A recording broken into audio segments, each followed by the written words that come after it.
fitnah ini sedang dibuat, dan saya tahu karena saya orang FPI HTI, saya masih punya teman di situ yang bercerita pada saya. Harus diurus karena negara kita ini negara Indonesia, bukan negara Yaman. Orang-orang Yaman sebaiknya angkat kaki kalau tidak bisa menerima pemerintahan Indonesia yang sah. Mereka akan menciptakan demo, riak-riak demo di tiap-tiap provinsi.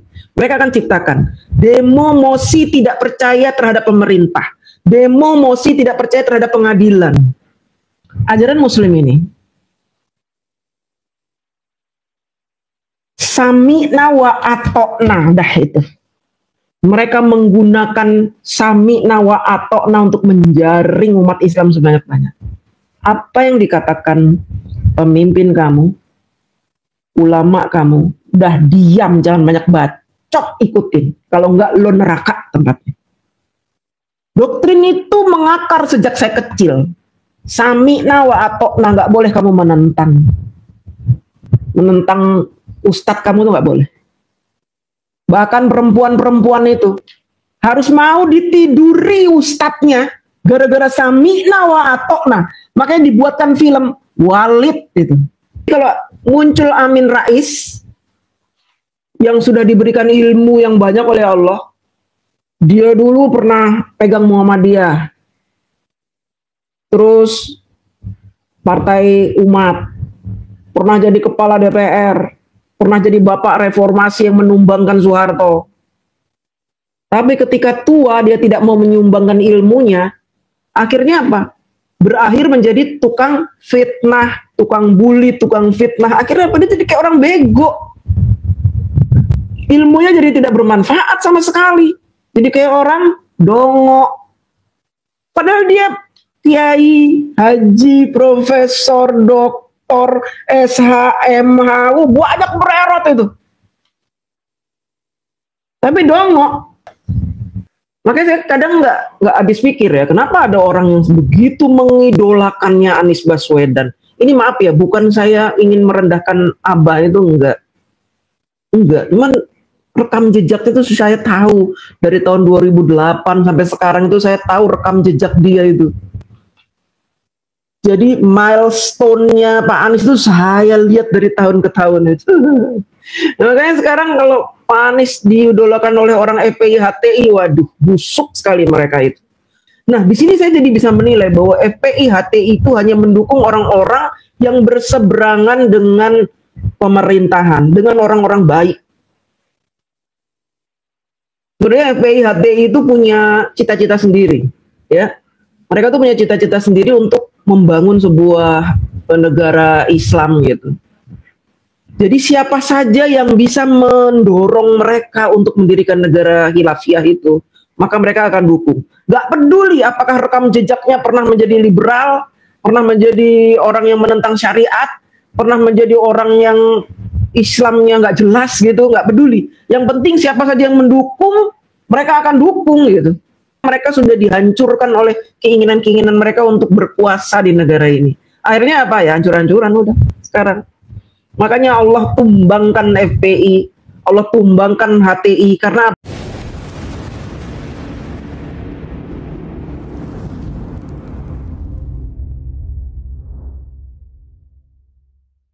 emang agak sulit kalau mencari orang-orang baik itu untuk jadi pemimpin di daerah kita tuh sulit ya, harus benar-benar jeli kita itu.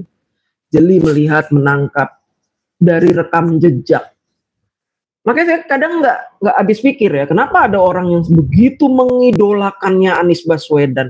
Ini maaf ya, bukan saya ingin merendahkan Abah itu, enggak. Cuman rekam jejak itu saya tahu dari tahun 2008 sampai sekarang itu saya tahu rekam jejak dia itu.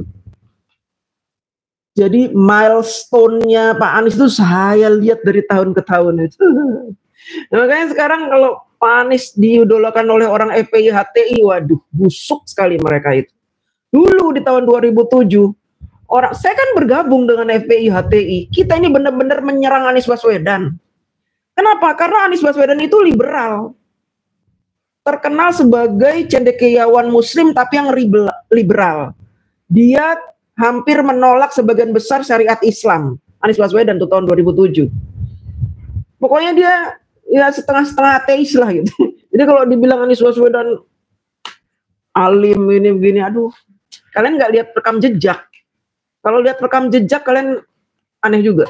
Nah, di sini saya jadi bisa menilai bahwa FPI HTI itu hanya mendukung orang-orang yang berseberangan dengan pemerintahan, dengan orang-orang baik. Sebenarnya FPI HTI itu punya cita-cita sendiri, ya. Mereka tuh punya cita-cita sendiri untuk membangun sebuah negara Islam gitu. Jadi siapa saja yang bisa mendorong mereka untuk mendirikan negara khilafiyah itu, maka mereka akan dukung. Gak peduli apakah rekam jejaknya pernah menjadi liberal, pernah menjadi orang yang menentang syariat, pernah menjadi orang yang Islamnya nggak jelas gitu, nggak peduli. Yang penting siapa saja yang mendukung, mereka akan dukung gitu. FPI itu. Jadi di situ saya jadi bisa melihat kebusukan FPI. Saya dulu anggota FPI. Kenapa saya mau masuk ke dalam kelompok mereka? Karena saya pikir mereka itu memang orang-orang yang paham agama, kemudian ingin bahwa negara ini menjadi negara yang menjalankan Al-Quran, Sunnah dengan benar gitu ya, seperti era Rasulullah itu. Ternyata kesini-sini saya baru bisa menangkap itu. Ya mungkin pendiri FPI dan HTI itu mungkin dulu punya visi misi yang bagus. Tapi kesininya mereka sudah dihancurkan oleh keinginan mereka untuk berkuasa di negara ini. Akhirnya apa ya, hancur-hancuran udah sekarang. Makanya Allah tumbangkan FPI, Allah tumbangkan HTI, karena apa? Cita-cita mereka yang mulia itu di tengah jalan mereteli satu persatu.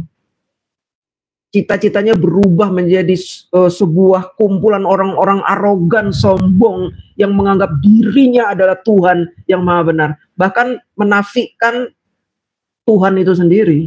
Ya, itu mereka. Saya kalau ngomongin soal FPI jadi semangat begitu, jadi lupa baca nih. Priok hadir Bun, siap. Malam juga Karmawati Mama, terima kasih. Ontanis. Kasihan Pak Jokowi, iya itu. Saya tidak suka KDM karena 7 terpidana belum bebas.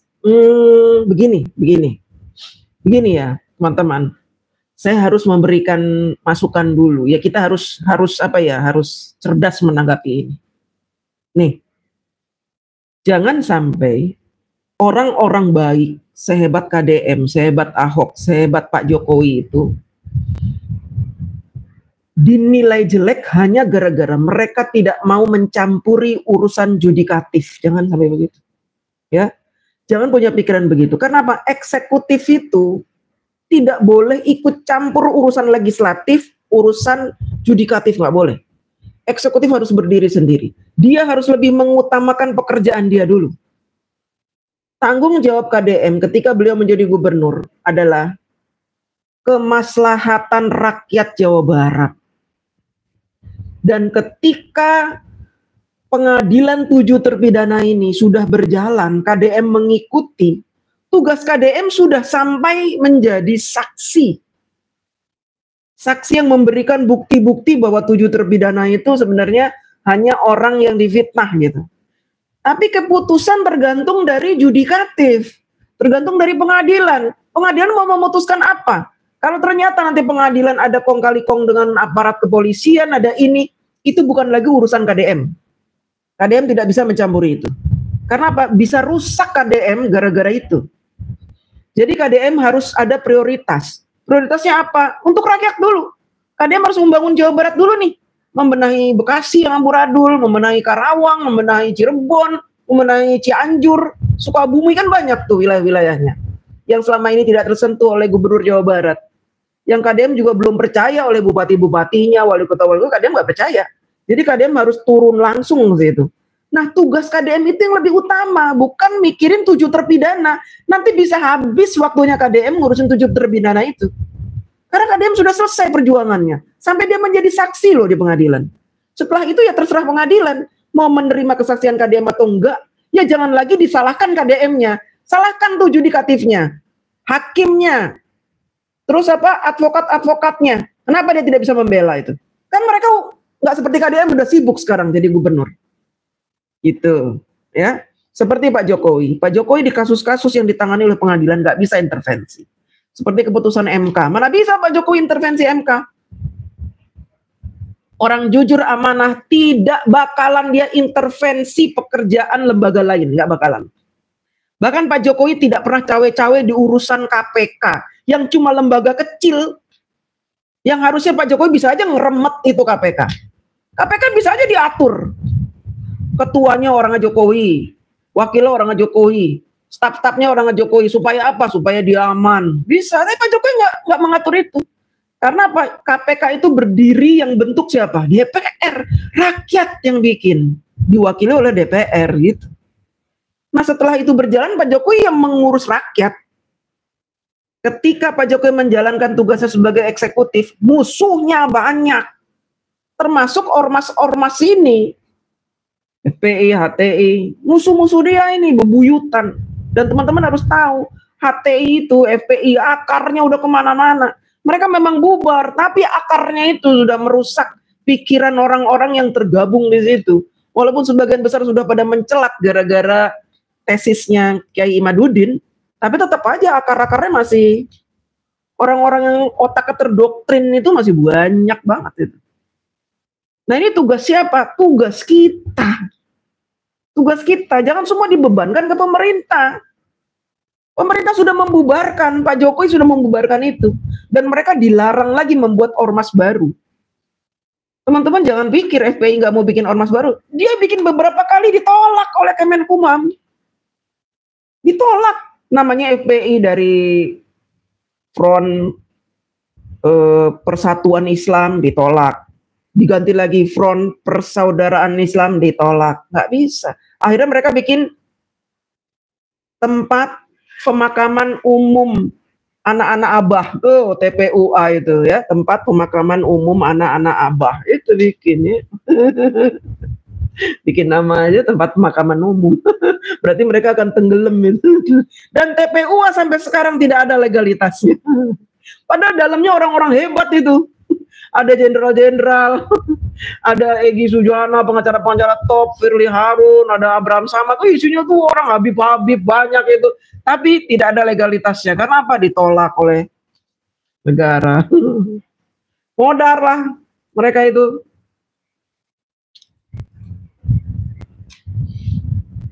Menteri aja didoktrin, makanya menterinya jadi penjilat. Semoga Allah SWT selalu sehat selalu Bunda. Ya, sehat juga buat teman-teman ya. Trenggalek selalu hadir. Siap. Waalaikumsalam. Malang hadir Bu. Sehat selalu Bu. Iya Pak Purnomo sehat ya. Sehat Pak Purnomo dalam menangani orang-orang gila seperti siapa itu? Roy Panci. Tangan yang baik Pak Pur.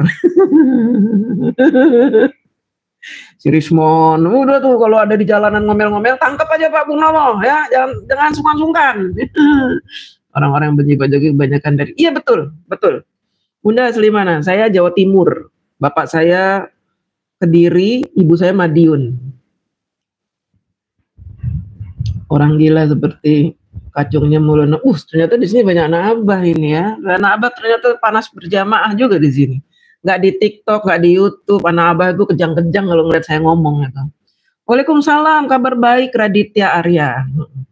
Halo, good evening. DJ hajar terus, siap. Palembang hadir. Abi, terima kasih Abi. Kapan Mbak DJ Panci masuk bui? Nanti sebentar lagi, tenang. Pokoknya sudah dipastikan mereka semua akan tergiring ke dalam penjara. Udah, pelan tapi pasti. Makanya saat ini mereka sedang menggiring opini supaya rakyat membela mereka. Supaya nanti akan datang demo-demo untuk membebaskan mereka. Mereka sedang bersiasat. Gini teman-teman. Mereka ini sedang membuat sebuah skenario besar untuk menciptakan, saya sering ngomong ya di VT-VT saya, menciptakan revolusi.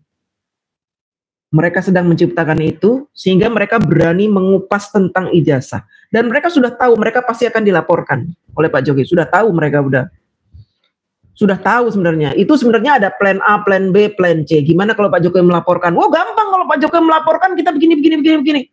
Kalau Pak Jokowi nggak melaporkan, oh gampang begini. Berarti Pak Jokowi benar-benar palsu. Kita lebih mudah untuk menyerang dia. Gimana kalau ternyata Pak Jokowi melaporkan dan kita sudah pasti masuk penjara? Nah, ada plan C. Plan C-nya apa? Plan C-nya dia akan membuat fitnah. Fitnahnya apa? Dia akan mengatakan bahwa polisi semua disuap oleh Pak Jokowi. Kemudian apa? Pak Jokowi juga membayar pengadilan. Jadi nanti yang memutuskan mereka masuk penjara, itu akan sudah diinformasikan. Kita pasti masuk penjara. Karena apa? Hakim-hakim dibayar oleh Pak Jokowi. Satu orang 20 miliar. Mereka udah siapkan itu. Ya udah siapkan. Kemudian siapa lagi? Polisi-polisi. Terutama polisi yang forensik itu dibayar 50 miliar tuh. Terus siapa lagi? Teman-teman Pak Jokowi yang menjadi saksi. Itu satu orang 10 miliar dibayar. Jadi berborong-borong teman-temannya datang ada 20 orang, 70 orang, ada berapa, itu dibayar semua 20 miliar. Semakin banyak saksi, Pak Jokowi semakin keluar banyak.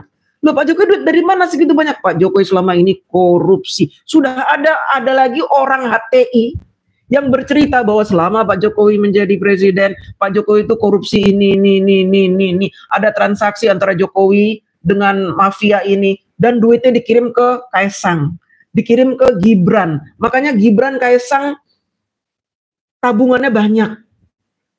Fitnah ini sedang dibuat, dan saya tahu karena saya orang EPI HTI, saya masih punya teman di situ yang bercerita pada saya. Kemudian apa lagi? Kemudian setelah itu mereka akan menciptakan demo, riak-riak demo di tiap-tiap provinsi. Mereka akan ciptakan demo mosi tidak percaya terhadap pemerintah, demo mosi tidak percaya terhadap pengadilan. Ini akan dimunculkan nih riak-riak nih. Tuh, mereka begitu, akan bikin kacau di mana-mana. Makanya saya ingin melalui live saya ini, teman-teman yang ada di daerah-daerah, kalau ada ajakan-ajakan untuk demo ini, itu kalian dibayar 50.000, mendingan tolak. Atau kalau ada demo di tempat rumah kalian, bubarkan. Emak-emak tuh kalau perlu ya bawa panci, wajan, genteng gitu. Bubar gitu, bubarin semuanya. Jangan boleh mereka demo-demo nggak jelas. Mosi tidak percaya. Kalau tidak percaya terhadap pemerintah, terhadap polisi, terhadap pengadilan, pindah sana ke pulau yang jauh sana, ke Amazon. Ya, pindah sana ke Amazon, itu yang masih sepi Amazon itu, yang banyak itunya itu, banyak ular-ularnya itu. Pindah ya, tinggal di sana. Ya, ben motor kalian. Dia hajar terus dia sampai dapat tidak ada aktivitas lain lebih ramah dan wah, ini aktivitas saya ramah dan bermanfaat. Mantap, betul itu. Apakah tidak ada aktivitas lain? Ini aktivitas saya bermanfaat buat bangsa. Saya ingin memperingatkan teman-teman saya yang ada di seluruh provinsi Indonesia dari Sabang sampai Merauke, hati-hati, kita sedang diadu domba oleh HTI FPI ini yang sakit hati kepada Pak Jokowi. Hati-hati, kita sedang diadu domba. Jangan mau kalian itu dicuci otaknya. Kalian itu punya hidup sendiri. Jangan mau diatur-atur. Pikiran kalian punya pikiran sendiri. Jangan mau diatur-atur. Selama ini HTI itu ketika menjaring kekuatan dari luar itu, mereka menjaring orang-orang goblok, orang-orang bodoh yang nggak ngerti agama.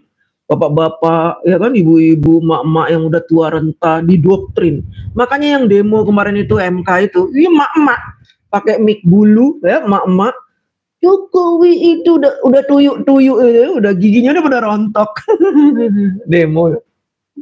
Jokowi itu tidak punya agama, itu mak-mak yang terdoktrin itu.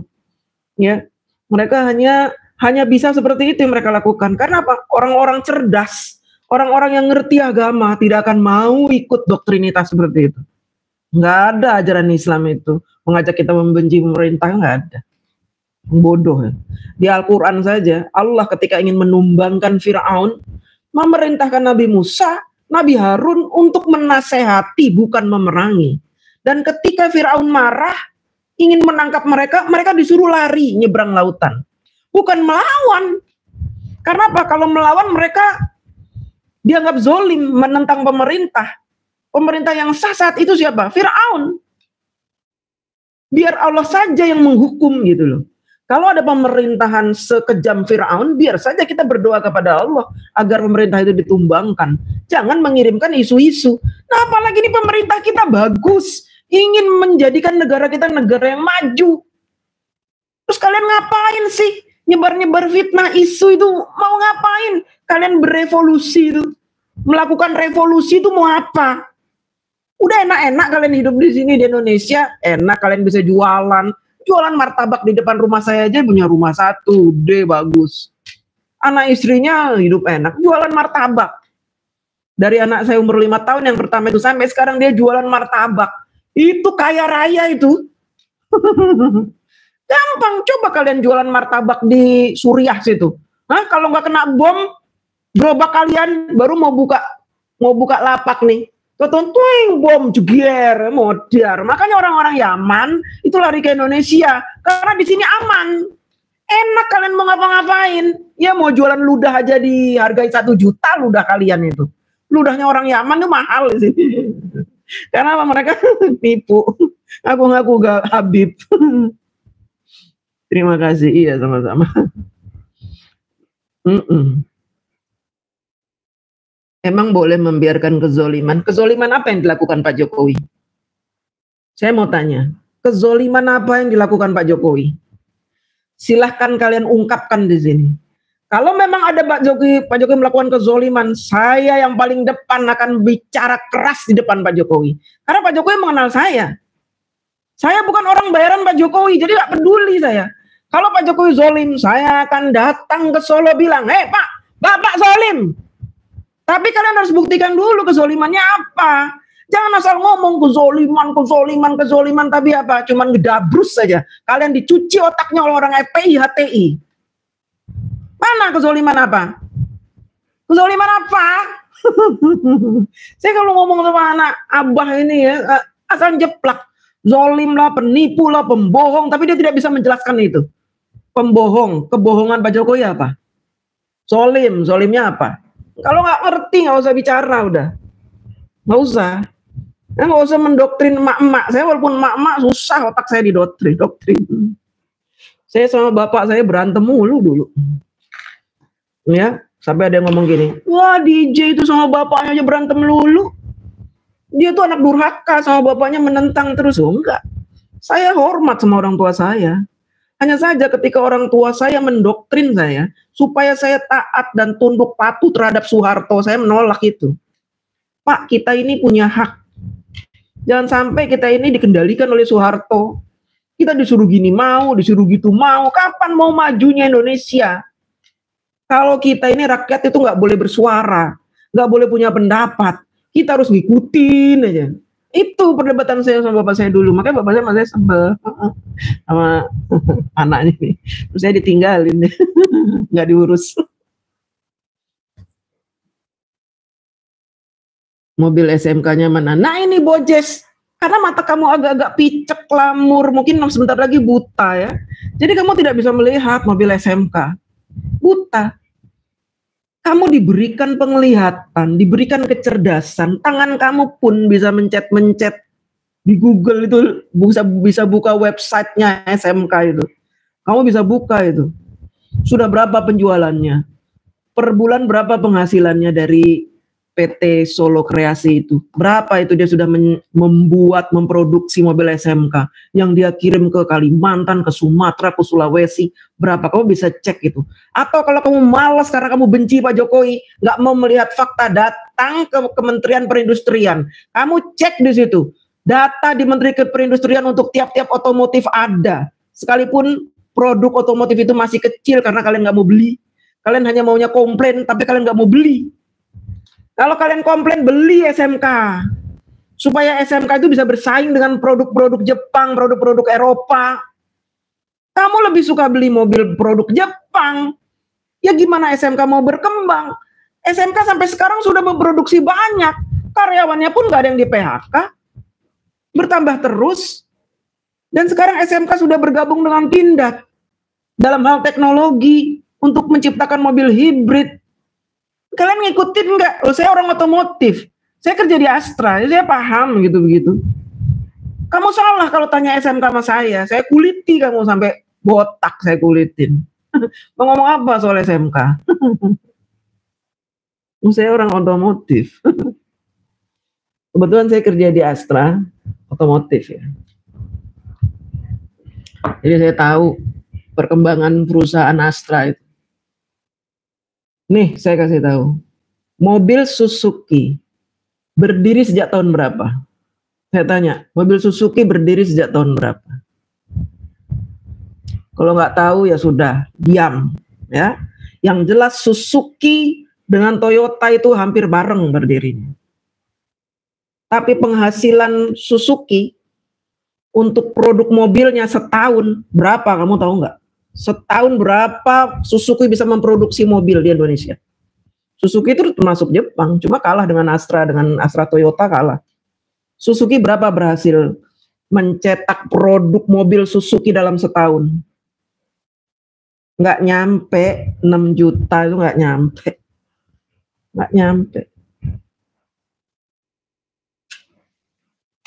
Merek yang begitu terkenal sejak zaman dahulu kalah aja nggak bisa bersaing dengan mobil-mobil Toyota, dengan mobil-mobil Eropa, nggak bisa bersaing. Apalagi SMK yang kalian selalu hina, yang kalian selalu lecehkan, yang kalian nggak mau beli.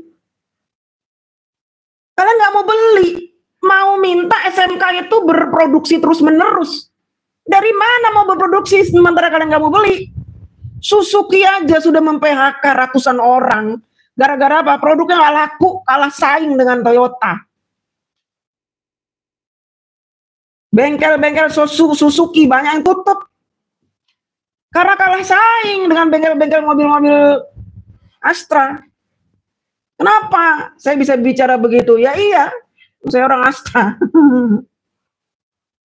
Udahlah, kalian nggak usah bicara soal begitu-begitu. Pak Jokowi tidak ada kewajiban untuk membuat SMK. Pak Jokowi hanya punya kewajiban mendorong anak bangsa mendirikan pabrik, disupport oleh negara. Sekarang begini, ada sekumpulan anak SMK dengan gurunya berhasil menciptakan sebuah mobil. Bilang ke wali kota Solo, Pak, kami sudah bisa loh bikin mobil, Pak. Ini bisa loh, Pak, dikendarai loh, Pak. Ini begini. Ini waktu kami praktek di sekolahan, ya. Waktu kami praktek itu ternyata kami bisa menciptakan nih sini nih jagoan kita nih, Pak. Nih Pak, si ini nih, si Amir nih. Sini Mir. Kamu kemarin bikinnya gimana nih, kok tiba-tiba kamu punya ide begini akhirnya jadi mobil. Udah cerita begini. Pak Jokowi mendengarkan. Wah, kayak ini harus disupport nih anak-anak Solo ini ya. Karena ternyata mereka bisa bikin mobil gitu. Ini kan kebanggaan. Walaupun mereka tetap menggunakan spare part dari luar, tapi mereka sudah bisa merangkai sendiri mobil gitu. Ini kan kebanggaan. Pak Jokowi mensupport. Ya udah, nanti saya janji saya akan bantu kalian supaya ada yang memodali membuat pabrik. Nanti nama SMK itu akan diangkat di pabrik itu. Ketika Pak Jokowi menjadi presiden 2016 sudah terjadi transaksi dengan investor dari luar. Ternyata yang mau investor dari Cina. Mau dan menang. 2016, 2019 diresmikan sudah jadi pabrik. Dan sudah mulai berproduksi. Di situ ada perjanjian. Investor Cina ini tidak mau bikin produk SMK kalau tidak ada perjanjian. Perjanjiannya apa? Perjanjiannya pemerintah Indonesia harus membeli produk awal sejumlah 6.000 pieces kendaraan SMK yang akan mereka buat. Dan itu Pak Jokowi realisasi, dibeli 6.000 produk itu. Mereka bikin itu. Setelah 6.000 itu dibayar oleh pemerintah. 6.000 produk itu oleh Pak Jokowi. Mungkin pakai dananya sendiri, uang sendiri. Ketika sudah dibayar, Pak Jokowi nawarin ke menteri-menterinya, ke pengusaha-pengusaha yang ada di luar, ke sini, akhirnya habis 6.000 produk itu. Dan setelah itu ya sudah, investor itu tidak lari, terus mengembangkan SMK itu, ternyata laku. Yang membeli siapa? Petani-petani. Ternyata kuat, ternyata stabil mesinnya. Akhirnya yang beli siapa? Tukang tahu keliling itu, yang tahu bulat itu pakai mobil SMK. Coba cek. Ya, jangan memicakkan diri itu. Saya kalau ngejelasin SMK nafsu, kenapa? Ya karena saya kesel itu, udah dikasih tahu, dijelasin berkali-kali, tetap aja membodoh itu. Orang-orang itu ya, anak abah yang membodoh. Saya keliling Indonesia tidak pernah. Ya kamu keliling Indonesia kemana? Hah? Kelilingnya ke sungai-sungai, ke hutan-hutan, nggak lihat. Kamu keliling ke Kalimantan. Ke Kalimantan, ke Sumatera, no, ke tukang kelapa sawit itu. perkebunan. Kalau ngaku nggak ada itu kamu pendusta itu. Berani mubahalah kamu. Hah? Jadi curut kamu nanti ya. Mubahalah jadi curut kamu. mau nipu kamu itu. Jangan nipu. Kamu tuduh Pak Jokowi berbohong. Pak Jokowi sudah merealisasi. Terus kamu bilang menafikan itu. Nggak ada tuh SMK. Nggak ada tuh, buta picak mata kamu itu. Ya, selamat malam. Ini anak abah banyak bener ternyata.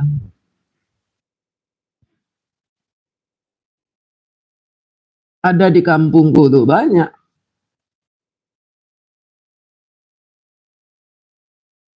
Udah Bu, tunjukkan showroom di mana? Showroomnya ada di Solo. Ya, ada di Solo, ada di beberapa kota lah.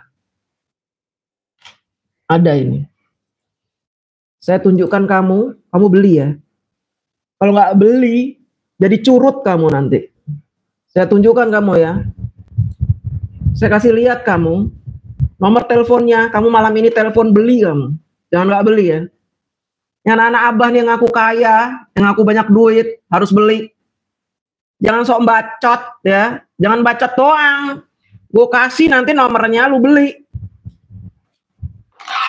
Jangan songong jadi orang.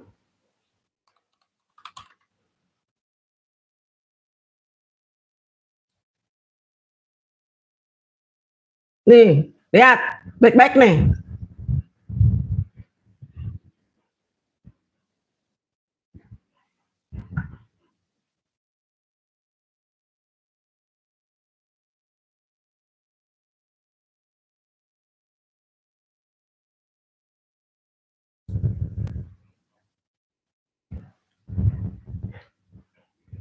Lihat nih anak abah. Kamu kalau mau beli mobil, nih isi formulir nih. Formulir kamu isi, nyet. Isi nih, nyet. Ya, nih isi. Setelah diisi, kamu simpan. Masukin nih berkas-berkas KTP kamu. Masukin di sini nih. Ya, nyet. Ya, masukin nih semua nih. Setelah itu, kamu telepon. Ya, kamu telepon ke informasi SMK. Nih, nomor teleponnya nih. Matamu buka itu. Lihat nomor teleponnya nih. Mata nih dibuka. 02717851 400. Buka.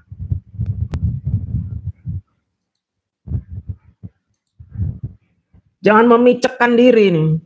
Nih lihat pabriknya.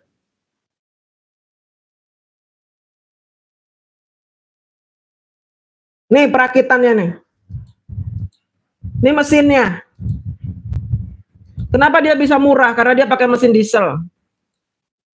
Tuh. Ini showroomnya nih.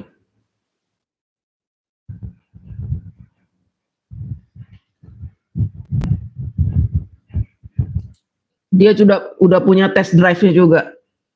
Ini yang mobil udah jadi, udah dirakit, udah jadi, test drive dulu sebelum dijual. Udahlah kalian itu matanya picek ya, nggak akan percaya biarpun ditunjukin ya begini-begini nggak akan percaya. Ya, orang nggak sekolah, buzzer kayak gitu ya. Minta tolong saya lah, nanti saya pesenin ya. Yang mau beli SMK kontak saya pernah kasih nomor WA saya kan, di salah satu PT saya itu ada nomor WA-nya tuh, kontak. Saya sengaja tidak menuliskan WA saya di profil saya, nggak repot kalau ada orang-orang WA itu ribet jawabnya. Dan saya berbeda dengan yang lain-lainnya. Saya paling tidak suka menampilkan nomor rekening. Saya tidak meminta uang di sini ya. Saya hanya ingin suara saya tersampaikan sampai ke pelosok negeri ya tentang Indonesia ini. Saya hanya ingin orang-orang tidak ada yang terpengaruh otaknya oleh doktrin-doktrin orang Yaman itu. Saya ingin seluruh rakyat Indonesia waras berpikir membela pemerintah. Karena pemerintah kita ini lagi bagus-bagusnya. Kalau kalian bilang zolim, zolimnya di mana? Lagi bagus-bagusnya ini. Ya. Kenapa Toyota nggak mengeluarkan mobil listrik secara masif? Mengeluarkan. Ada Toyota keluarin mobil listrik. Ada. Kalian aja belum ngikutin. Ada mobil listrik. Cuman memang saat ini sedang dikaji. Gini teman-teman, saya kan orang HSE ya. Jadi ternyata untuk litium itu ya, baterai itu kalau kita tidak benar-benar pengelolaannya atau modifikasinya di dalam mobil itu benar, itu sangat riskan dan berbahaya. Yang punya teknologinya itu baru orang Cina yang paling bagus ya. Sementara untuk teknologi seperti itu kan tidak bisa dipublikasikan atau ditransfer ilmunya ke, itu kan saingan. Teknologi Cina itu kan bersaing dengan Jepang. Pasti mereka kalau punya teknologi ini nggak akan diceritakan ke Jepang. Kenapa mobil Cina itu relatif aman, hibridnya itu kenapa aman? Ya karena dia punya teknologi yang tidak dibocorkan, gitu. Makanya Toyota ini masih berhati-hati karena sudah diuji coba ternyata gagal gitu. Tapi udah ada mungkin belum dikeluarkan. Tunggu aja sabar. Udah ada. Motor Honda aja udah ngeluarin hibrid kok, gimana? Astra itu gak akan ketinggalan zaman dengan yang lain. Terdepan Astra itu. Sekolahmu apa Bu? Saya cuman lulusan TK.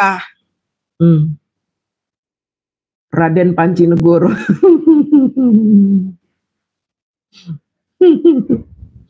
Alhamdulillah dia menjelaskan apa yang dianggap. Iya betul.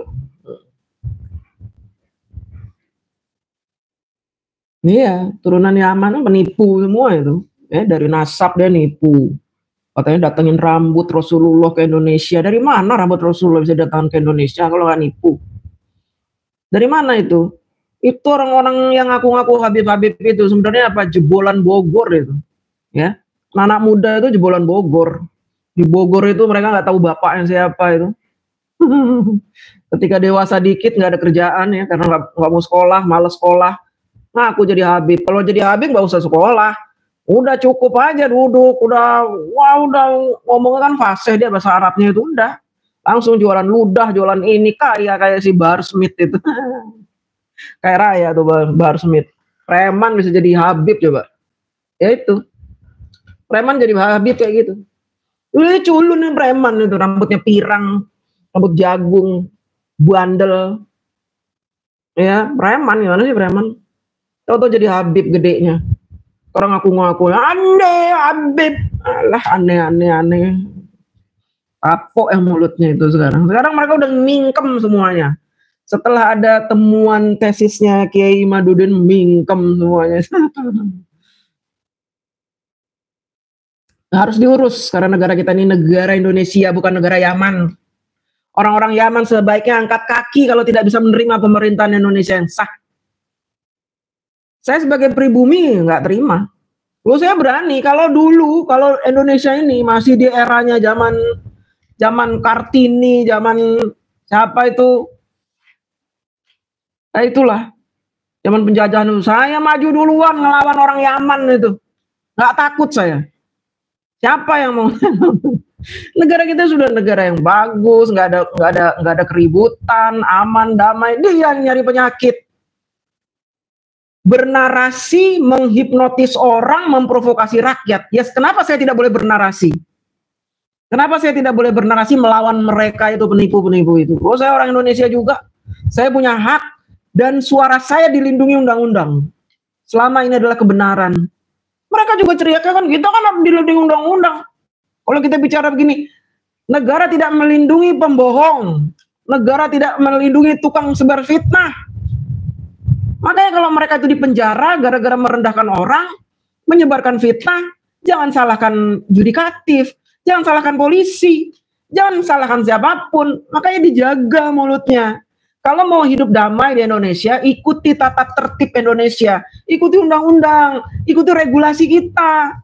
Jangan mau bikin negara di dalam negara, itu namanya bajingan. Kalian jangan pergi sana pulang ke Yaman. Mukibin barusan ada yang meninggal. Nah itu, saya nggak mau bahas ya, ngeri juga ya meninggal. Ntar arwahnya datengin saya lagi, DJ, ngeri juga. Bikin gaduh, betul. Pancasila yes. Benar. Orang-orang seperti itu harus dilawan, nggak boleh kita takut, gentar. Mereka itu kekuatannya sudah mengecil. Mereka tuh udah nggak ada apa-apanya. Kalau dilihat dari pergerakan mereka yang ada di radar-radar BIN itu, mereka tuh udah ciut, udah nggak ada mereka tuh suara-suara itu. Mereka sekarang mainnya apa? Main belakang mereka, main curang, main belakang gremet itu. Nggak berani mereka terang-terangan begini, nggak berani. Main belakang, diam-diam, sembunyi-sembunyi gitu. Ya semua orang asing begini kasakusuk. Kita bikin apa nih yang biasa? Indonesia ini ketahuan. Karena apa? Dimanapun mereka berada, pasti ada orang yang cinta NKRI dan mereka tidak terima kalau negaranya dijajah oleh asing. Gitu. Jadi jangan meremehkan orang yang cinta sama negara itu, jangan diremehkan. Mereka memang diam, tidak bersuara, tapi mereka memberikan informasi-informasi kepada negara. Jadi negara bisa waspada.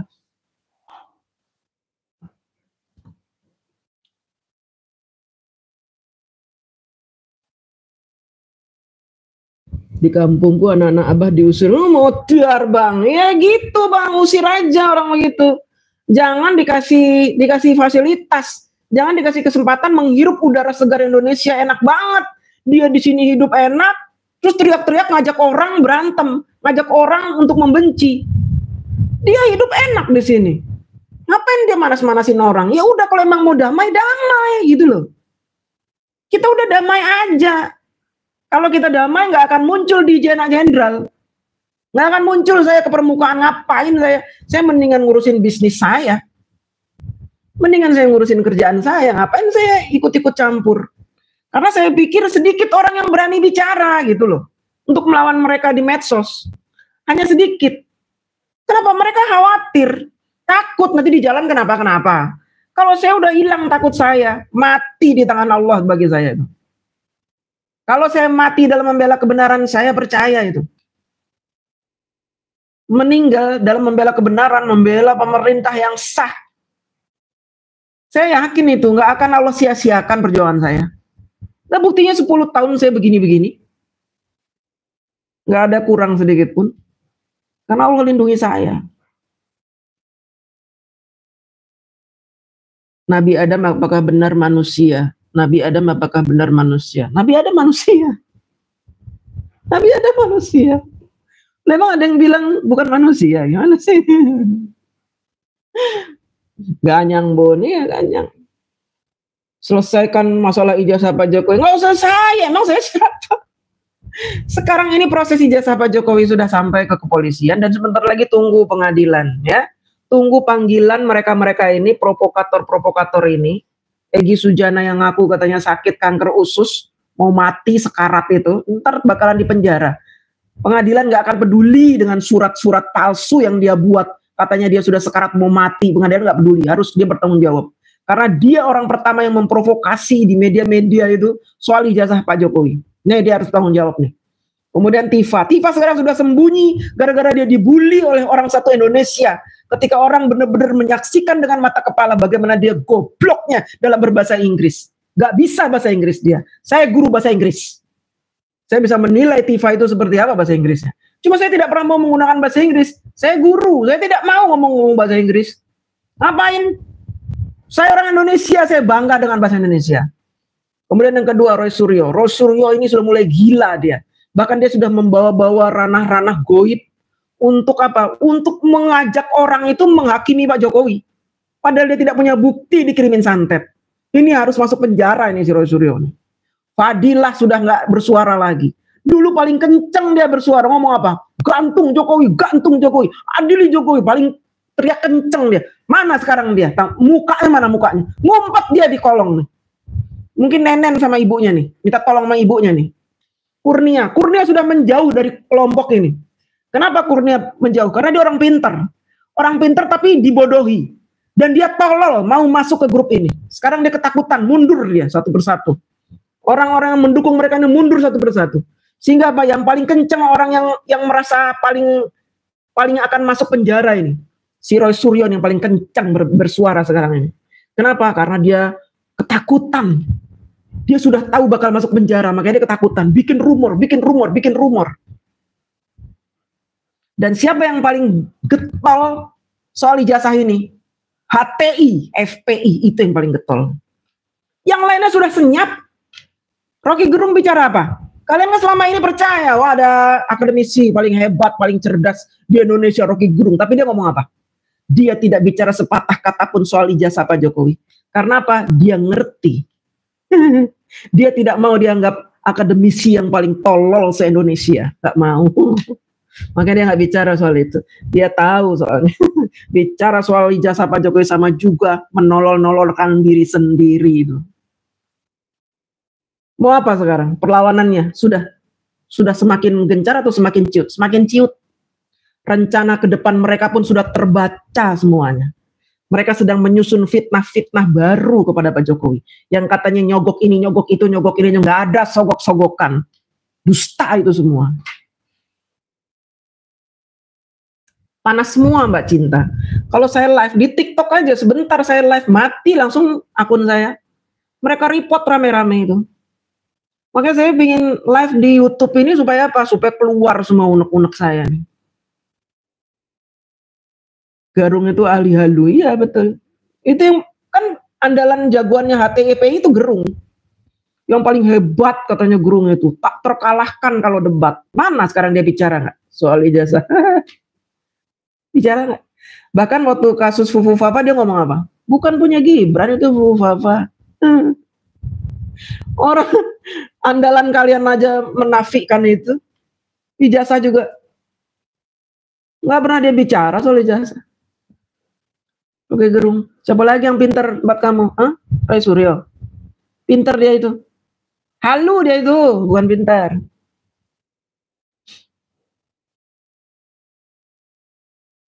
Nah, betul. Yaman itu negara yang punya ideologi komunis. Jadi kalau mereka menuduh kita ini Gerwani, PKIU kebalik. Itu Yaman yang komunis. Indonesia mah Islami, Indonesia itu wali-wali songo aja diturunkan di Indonesia. Betapa cintanya Allah dengan Indonesia, menurunkan wali-wali, 9 wali nggak tanggung-tanggung. Diturunkan di Indonesia itu. Tersebar dari Sabang sampai Merauke itu wali-wali itu. Dan akhirnya berkumpul di Pulau Jawa ini. Jadi gini, sesama wali, saya kasih tahu ya teman-teman, sesama wali itu akan bisa mendeteksi kalau ada temannya wali. Jadi dipanggil tuh ada wali yang ada di Banten gitu, panggil. Kita rapat di sini. Karena Indonesia saat itu merupakan salah satu negara yang kedepannya akan menjadi negara yang paling makmur, surgawi kata Rasulullah. Ada negara surga di timur sana Indonesia. Makanya wali-wali diturunkan di sini. Untuk apa? Untuk menciptakan benar-benar negara surga. Setelah Indonesia mayoritas penduduknya adalah pemeluk Islam, ada orang-orang jahat dari Yaman ini yang memanfaatkan banyaknya umat Islam di Indonesia ini. Mereka ingin mengumpulkan orang-orang Islam yang fanatik-fanatik untuk mendukung mereka. Mereka mulai menyebarkan isu-isu ini, isu-isu ini, isu-isu itu. Supaya mereka punya kekuatan. Habib Rizik termasuk Habib yang sukses menggalang kekuatan di seluruh Indonesia. Kekuatannya besar nih Habib Rizik. Maaf, Rizik Sihab ini kekuatannya sangat besar. Dia sukses menggalang kekuatan.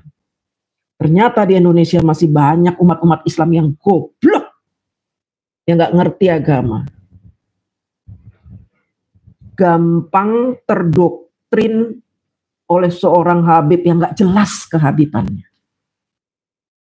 Karena begini, ajaran kita ini, Islam ini ya, untuk umat Islam dulu ya, yang non Muslim mohon maaf. Ajaran Muslim ini, sami'na wa atokna, dah itu. Mereka menggunakan sami'na wa atokna untuk menjaring umat Islam sebanyak-banyak. Apa yang dikatakan pemimpin kamu, ulama kamu, udah diam, jangan banyak bacot, ikutin. Kalau enggak lo neraka tempatnya. Doktrin itu mengakar sejak saya kecil.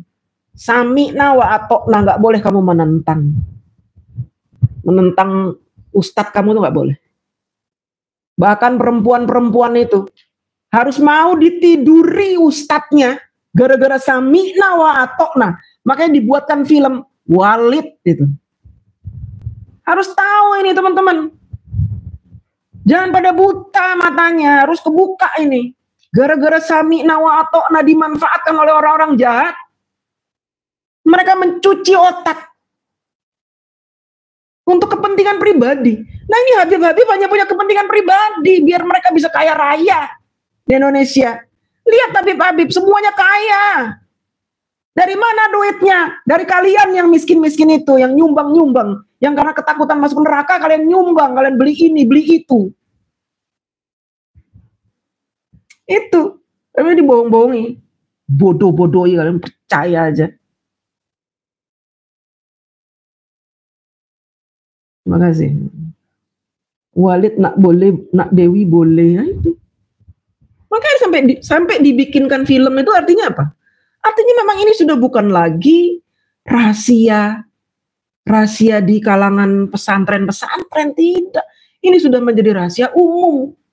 Karena korban-korbannya sudah berani berbicara. Korbannya nggak cuma 1, ribuan. Ini bahaya doktrin seperti ini.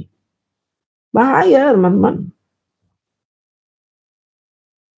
Kita itu ya di Indonesia itu, di Indonesia ini, kita itu sudah ditakdirkan menjadi negara yang bakalan, negara yang paling dirahmati oleh Allah.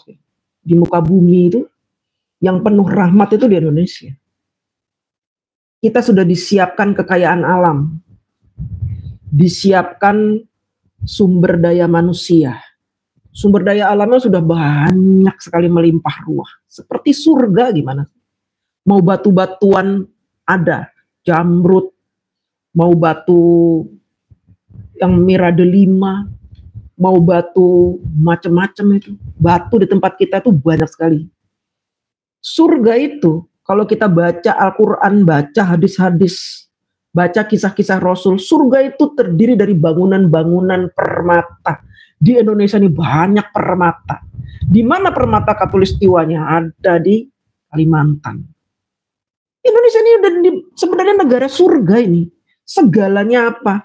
Segalanya ada. Mau hewan, tumbuhan, mau permata, mau minyak, mau hasil alam ini, tanahnya saja suburnya luar biasa, ditancap aja hidup tanpa pupuk. Nah, ini menjadi inceran orang-orang jahat ini. Termasuk orang Yaman. Ngincer nih. Karena orang Yaman sudah belajar hadis. Sudah tahu bahwa Indonesia ini negara yang paling dirahmati, negara yang paling banyak kekayaannya. Dan harus mereka kuasai. Harus dikuasai oleh Yaman yang ngaku-ngaku anak Rasulullah, turunan. Karena kami yang lebih berhak atas Indonesia. Sementara kita warga asli orang Melayu ini di Indonesia ya, dipecundangi oleh mereka. Kita yang lebih berhak atas Indonesia. Kita lebih berhak, bukan mereka.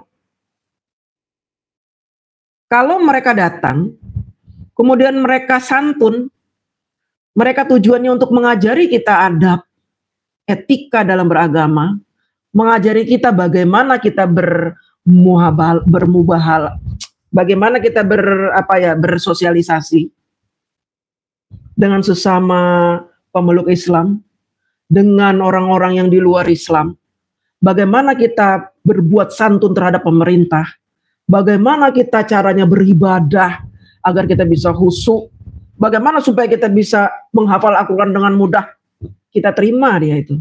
Walaupun dia nggak punya titel, dia mau ngajarin kita ilmu agama, kita terima. Kita tunduk patuh. Kita cium tangan pasti. Tapi mereka datang untuk apa? Untuk membuat kita bodoh. Yang mereka ajarkan bertentangan semua dengan Islam. Ngata-ngatain presiden, emang ada ajaran Islam begitu? Nggak ada. Menghina presiden ada itu? Nggak ada itu.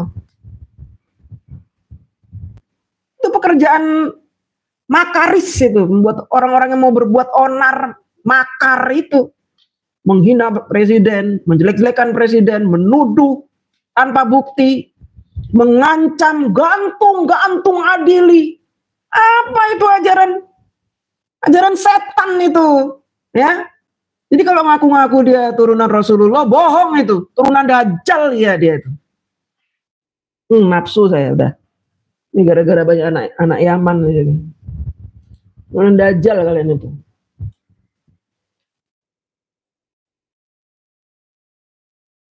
Iya, menghina pribumi, kita yang lebih berhak loh atas negara ini. Jangan sampai kita dipecundangi sama mereka, diinjek-injek kita. Kita disuruh nyembah dia. Datang di pengajian tablik akbar, undangan Habib ini akan melakukan ini, wah datang gitu, wah cium kaki, cium tangan, wah kita nyumbang, kayak dia, kita gembel. Ada apa pengikut Habib yang kaya? Gembel semuanya. Mereka cuma berharap apa? Berharap surga. Surga nggak begitu. Surga tidak menyebabkan kita miskin di dunia, tidak. Kalian mau masuk surga, dibikin kaya oleh Allah di dunia dulu. Makanya ada ajaran sedekah. Nah, si Habib ini menggunakan ajaran sedekah. Sambil bilang begini, ayo yang mau sedekah mobil, rumah, ya nanti kalian masuk surga, naik mobil. Mau nyumbang berapa? 20 juta, 30 juta, 50 juta, 100 juta? 25 juta aja, Bib. Wah, hebat, kamu nanti naiknya di surga yang nomor 2. Udah sini. Mana? Tanda tangan dulu. Mana ada ajaran Islam begitu? Nggak ada ajaran Islam itu ngeruk duit dari jamaah, nggak ada. Habib itu, ya turunan Rasul itu yang benar, itu yang tidak pernah menyusahkan jamaahnya. Contohlah itu ulama-ulama yang dulu-dulu. Contoh-contoh itu. Syekh Abdul Qadir Jailani, hidupnya lihat. Bergelimang harta gitu. Oh tidak, beliau itu sering puasa. Puasanya bertahun-tahun. Makanya Allah berikan karomah, bisa terbang, bisa ngelempar iblis dari jauh pakai sendal jepit. Padahal iblisnya ada di negara mana, dia lemparnya dari sini. Uing kena langsung sendal jepit tuh ke kepalanya tuh iblis. Bisa dikasih karomah karena apa? Tidak gila harta dunia. Habib sekarang naiknya apa? Naik ke Lexus. Ustadz pendukung Habib naiknya apa? Mobil-mobil yang itu tuh, yang ngebukanya begitu. Wah bangga. Wah ada pasukan yang hormat begini. Udah kayak raja, lebih-lebihin raja. Tapi kalau menghina Pak Jokowi, Raja Jawa. Ngiri loh sama Pak Jokowi. Iya. Ya Abah makin kepanasan. Bau surga. Itu. Lihat komen saya cukup satu. Adalah Gus Baha. Lihat Gus Baha itu. Bergelimang harta nggak beliau itu? Naik kemana-mana naik motor, kitik motor kecil. Motor yang harganya 9 juta. Itulah contoh ulama kayak begitu. Jadi kalau ulama yang udah bergelimang harta perlu dipertanyakan ini. Ulama apa itu bergelimang harta itu? Wah kalau jadi orang Islam tuh harus kaya. Karena ada hadisnya. Islam itu kehormatan. Harus kamu itu kaya, enggak begitu? Enggak gitu. Ya, jadi kalau ada yang menguntungkan dia pakai hadisnya. Kalau enggak menguntungkan dia enggak pakai. Begitu orang-orang Yaman itu. Habib-habib paslu itu. Nah 2 jutaan cukup tuh. 2 jutaan motor bekas kali ya tuh 2 juta itu. Masya Allah. Gus Baha itu. Pakai pici aja nggak mau rapih. Kenapa? Karena beliau tidak mau dianggap Gus. Nggak mau dianggap ulama beken. Nggak mau. Pingin anggap sama aja. Tapi ilmunya. Lewat semua Habib-Habib itu sama ilmunya Gus Baha. Lewat semuanya. Nggak ada seujung kukunya itu.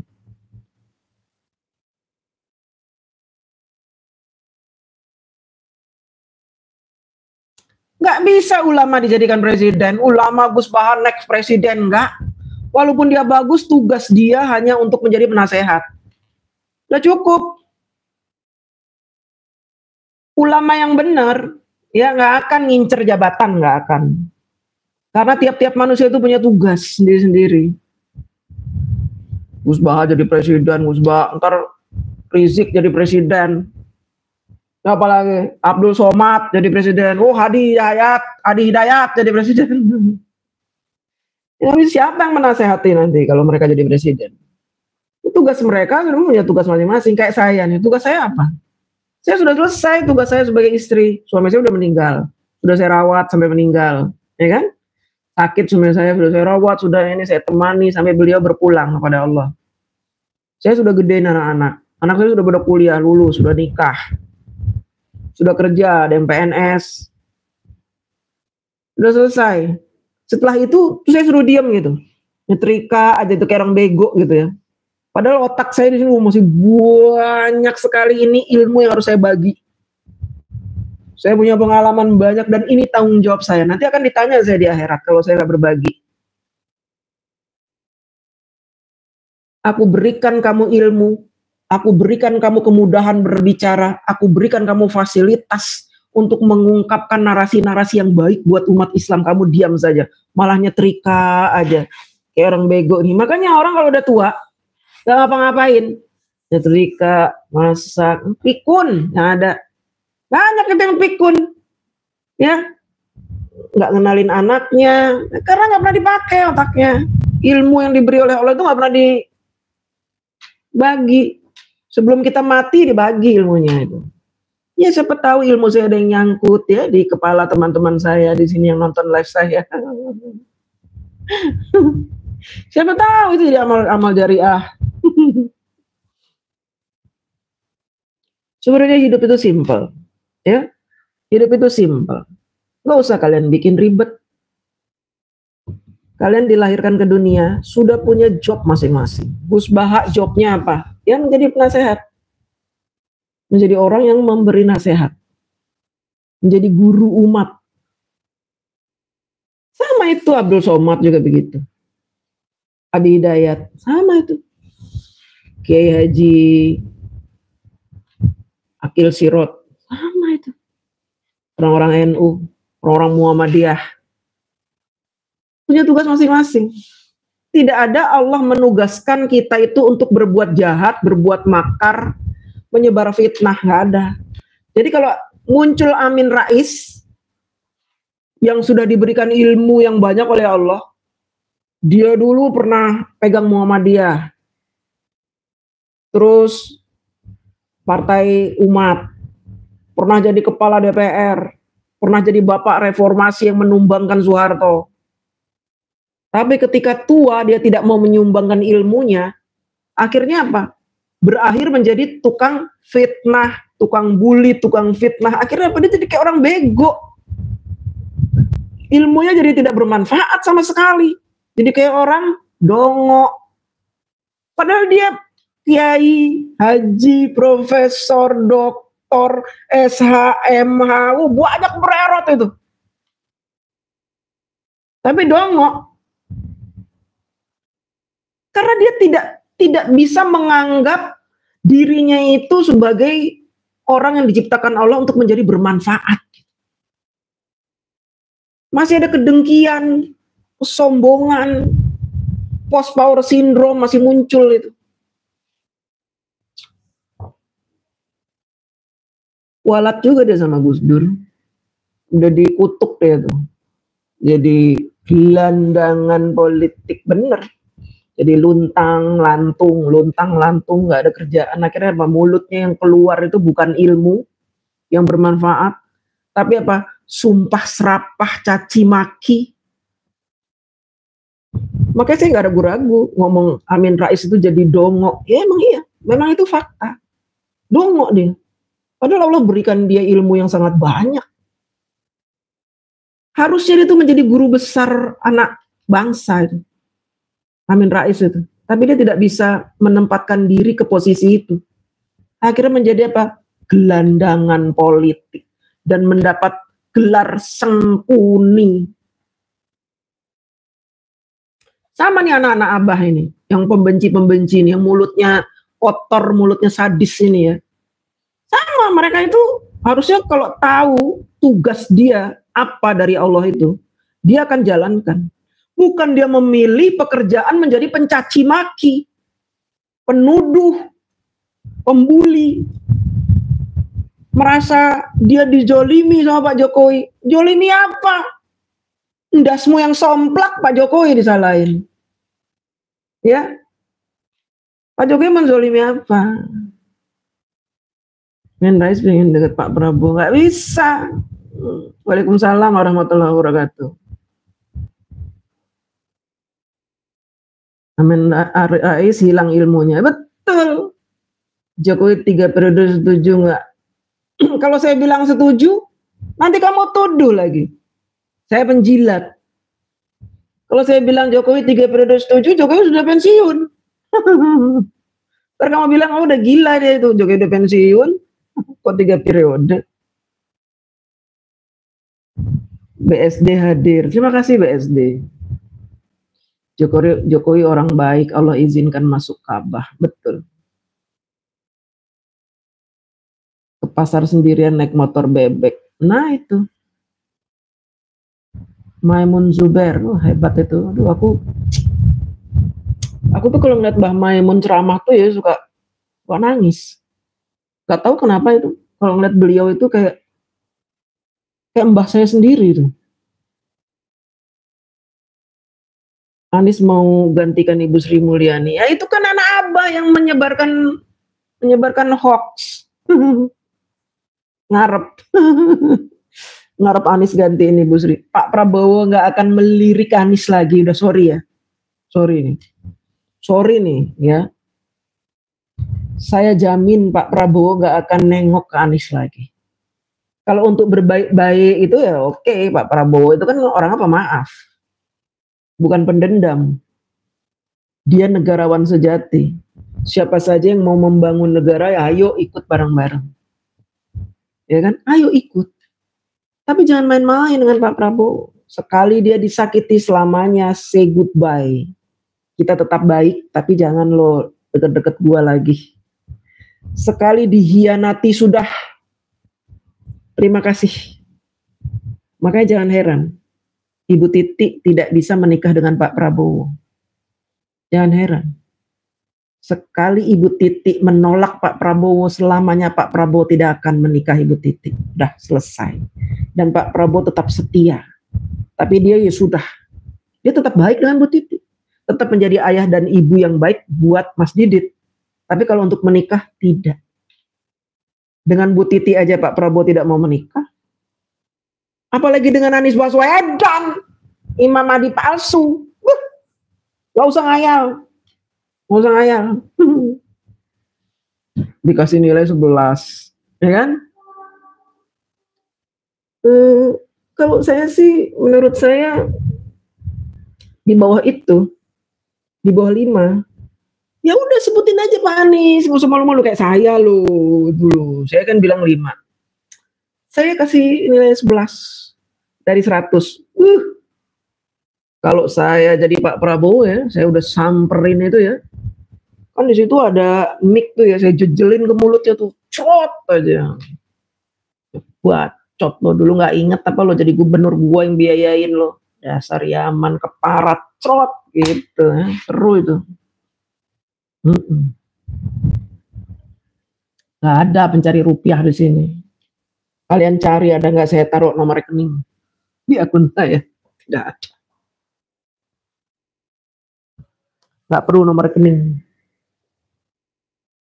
Saya aja lagi nunggu setoran ini. Saya punya warung.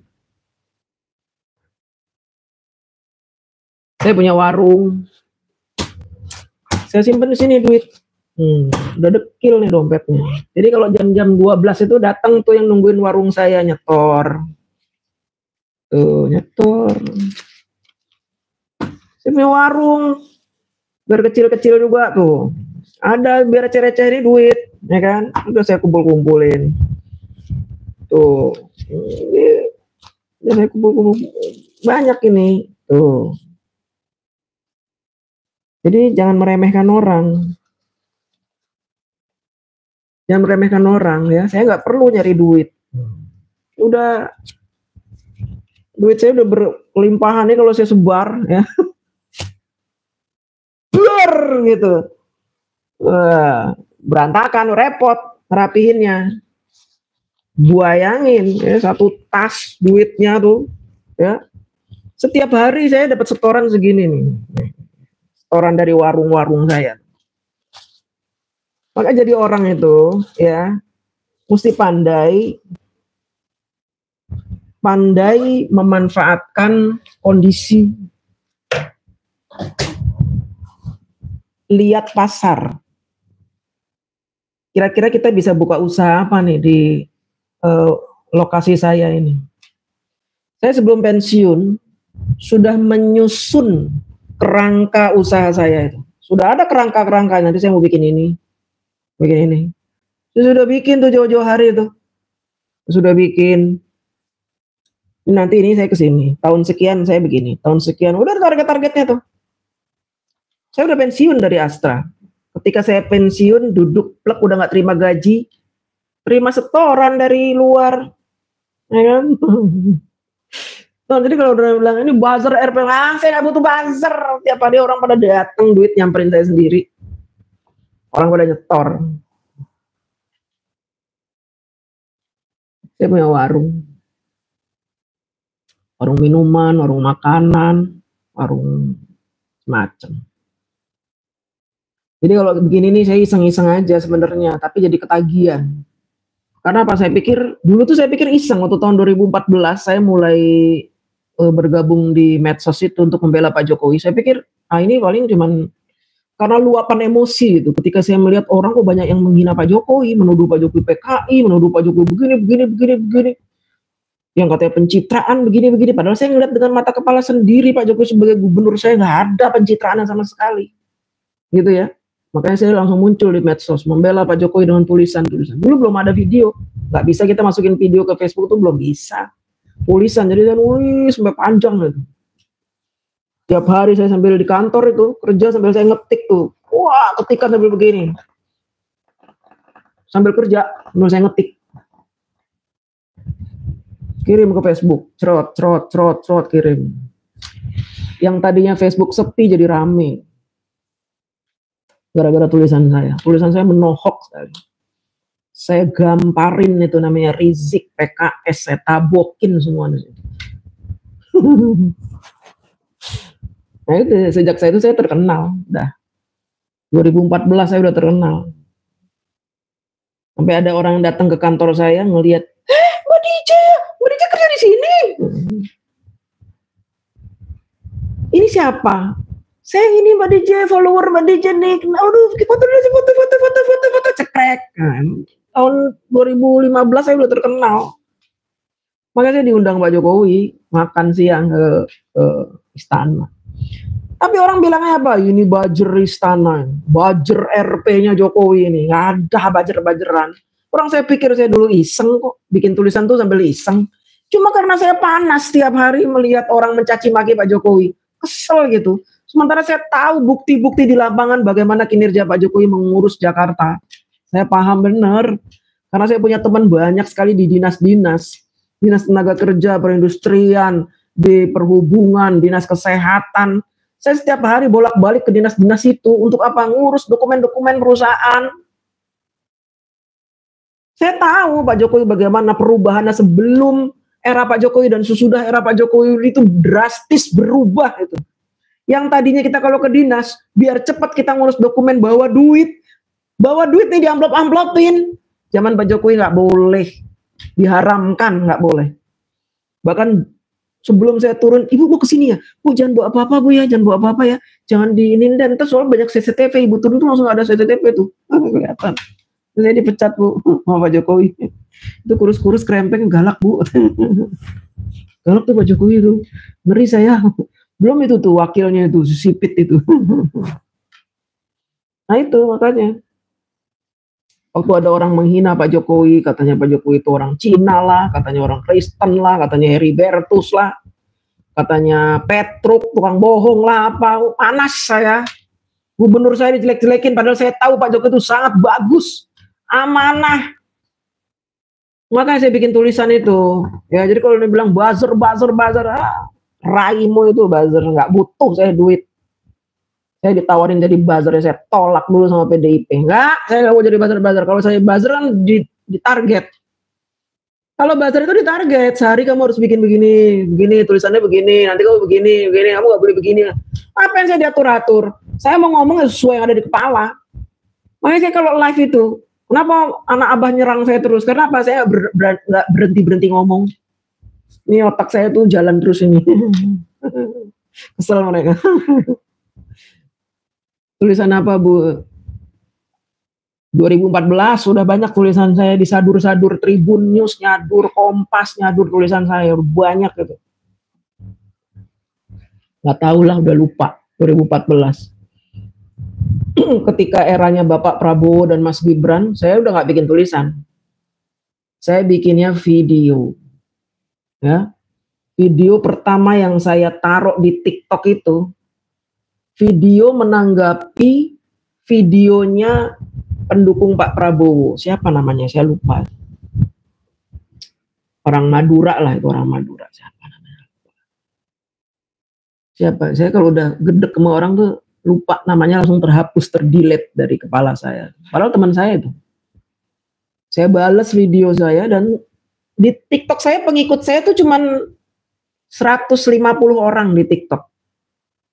Tahun 2023 saya join, pengikut saya 150 orang. Saya bikin video itu.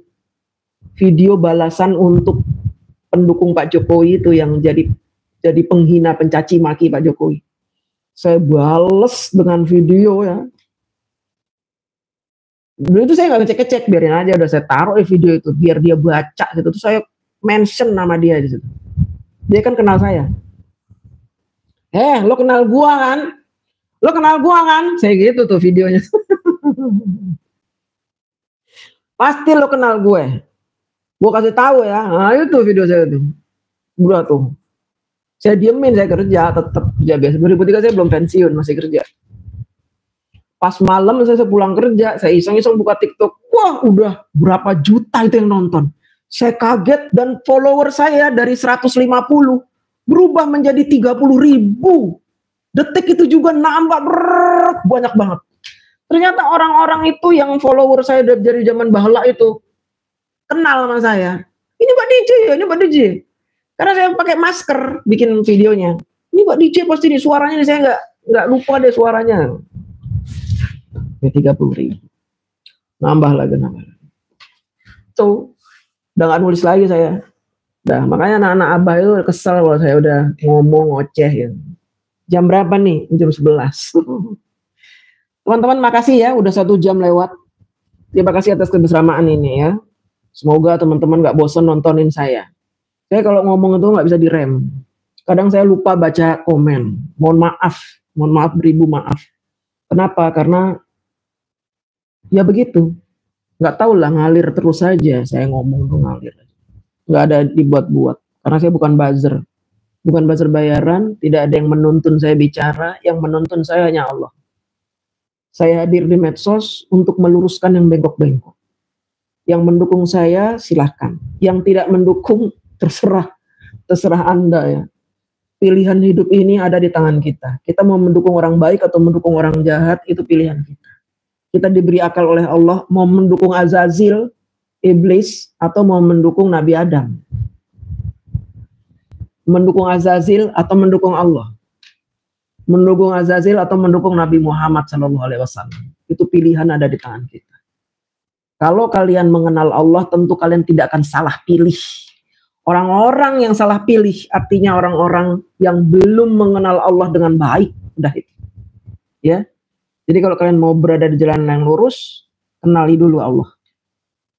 Mengenal Allah dengan mengenal diri kita. Kita kenal siapa kita akan kenal Allah.